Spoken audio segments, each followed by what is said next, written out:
everyone, welcome back to the layout, the Union Pacific Railroad Evanston subdivision in HO Scale.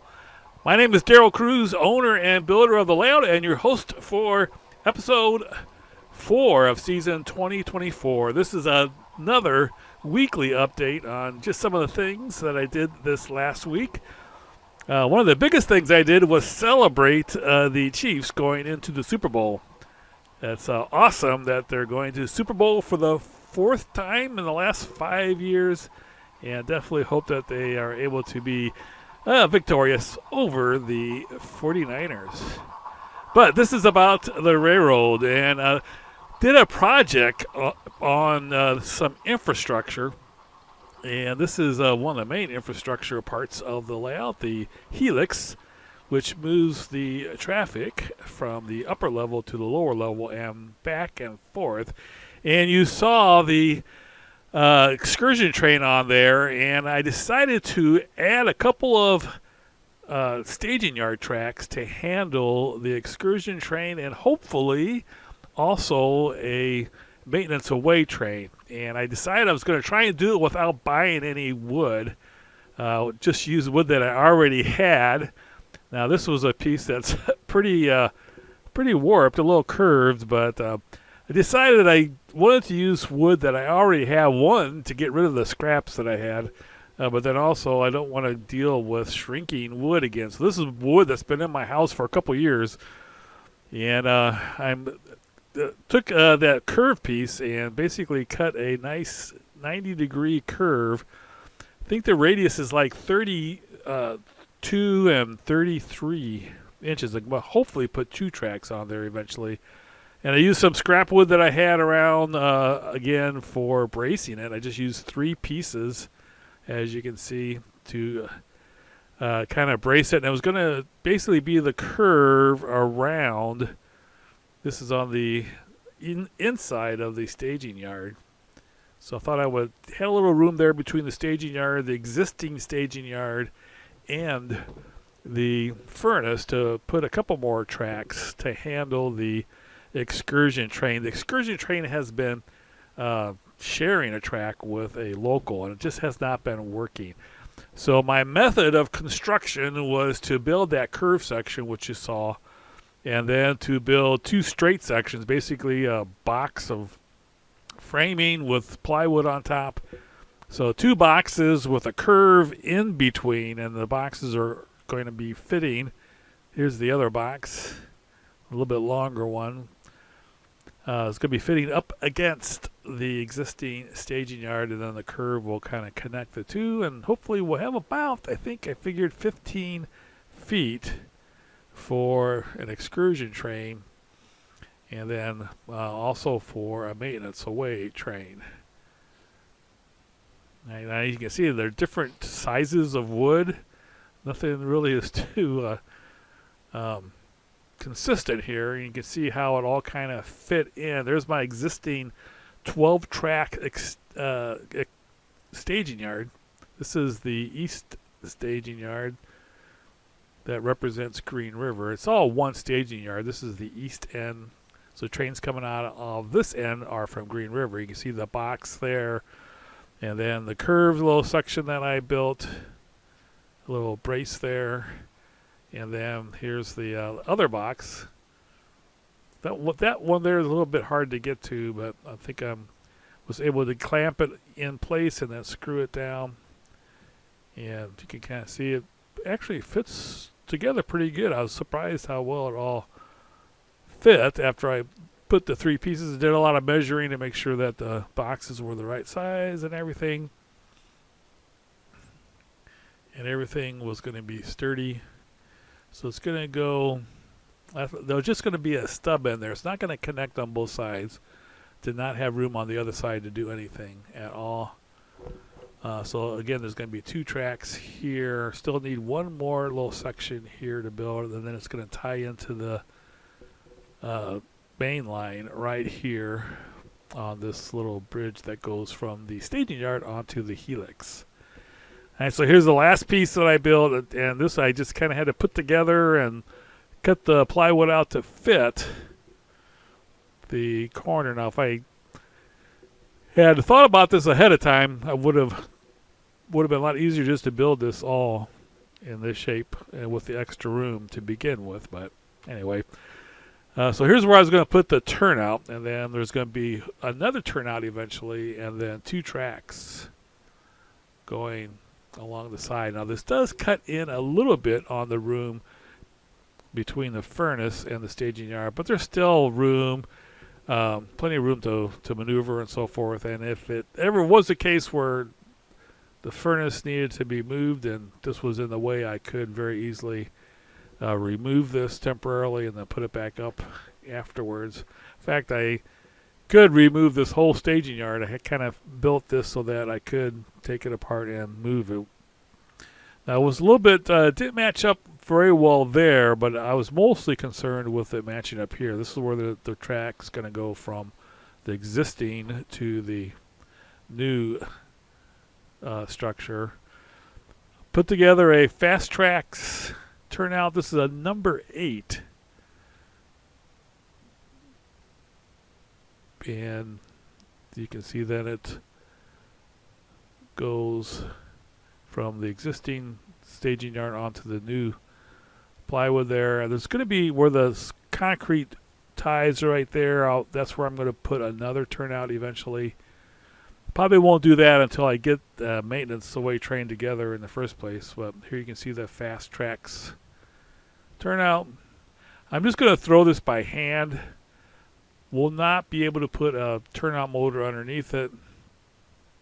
So this is just going to be a hand throw, probably just friction that will hold it in place. I may eventually see if I can squeeze a servo in there to automate it, but for right now it's going to be just thrown by hand.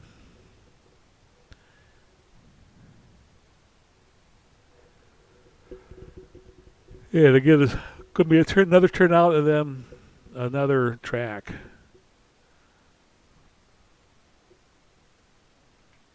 And right now, this is 15 feet, so it's actually going to be a little bit longer. I take that back. There's 1, 2, 3, 4. So it's actually 4 pieces of flex track plus a little section there. So it's about 13 feet right now. But with the turnout and the rest of the track laid, I'll should have over 15 feet. Now here's what I've been doing. Track 3 is the local. So if you look at the track, you have 1, 2, 3. And the local is not very long, so I've been putting the excursion train there behind the local. So the local and the excursion train kind of fit onto one track, but it does not work very well operationally. Because when you bring the local train out, then there's not a free track to bring another train into because the excursion train is still in track 3. So it's been kind of cumbersome. It's been okay, but it's been kind of cumbersome having to deal with taking the local out of that track, and then at some point in time during the operating session I have to make sure I move the excursion train up to the front of the staging track. And then the dispatcher always has to ask me, hey, there's no staging track to have the train come into because the excursion train is occupying it. And so I tell him, well, there's room to put the local, another local behind it and so forth. This just is, like I said, it's kind of cumbersome and confusing. So I wanted to get the excursion train out of that track.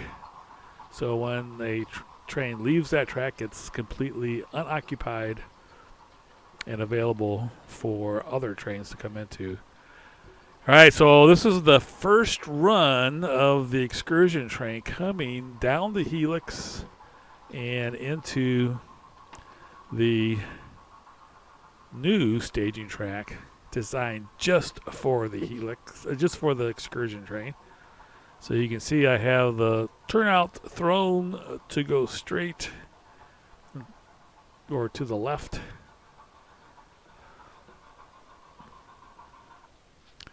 Now that track right there is kind of dirty. That's what caused that. So everything comes smoothly onto the new staging track. Now you notice I put some cardboard protection up there. Again, I just kind of used what I had on hand.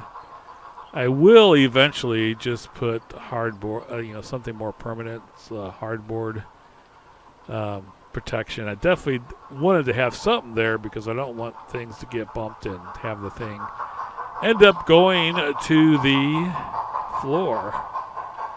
So you can see this is all the further I have. So there's 4 3-foot sections of flex track plus a little extra foot. So it's 13 feet. This is an excursion train with 2 tenders and 9 cars. And as you can see, there's plenty of space for it. Here I actually had a 10th car, so right now there's 10 cars on there. And you can see it all fits on there. Now when I have the turnout there for the other track, it won't fit, but then I'll be able to extend the track onto the rest of the little section there. So that's going to add about 3 more feet. So I should be able to, if I ever get all the equipment, I should be able to have a big boy and the FEF and a couple tenders and a diesel train plus about 10 to 12 cars and have a really good excursion train. Now, this train does not pull through and exit out the other end of the staging yard because there's not room on the other side to do so. So in order for this excursion train to head out, it will have to back up into the helix a bit. So I was a little concerned how that would work. One thing I like about this, by the way, is that the curve on this section here is not as sharp as track 3. And I was never able to back up those Walther's Proto passenger cars because track 3 was radius on one section of it was a little too tight and would cause derailments. So, but no problem backing up into the helix. Once we're backed up, then we can go ahead and go forward and warn all the people here. Again, this is my first time going in this direction now also with the train. So you are actually seeing the first trial of running on this switch. Fast track switches are so dependable and definitely trains track very well on them. So it looks like there's no issues here. I did have a gentleman here on Saturday. We had a really nice operating session Saturday. And he brought a big boy along, and so it's pretty cool to see that on the layout. However, we had some issues with it hitting the tunnel, one of the tunnels, and then we had some power issues too. I'll tell you more about that as I'm going to add a booster, I think, but we had some power issues. Had a great operating session though. But that's the project for this week. Stay tuned for more next week. Thanks so much for watching. Take care. Next time you see this update, the Chiefs will be Super Bowl champions. Take care, everyone.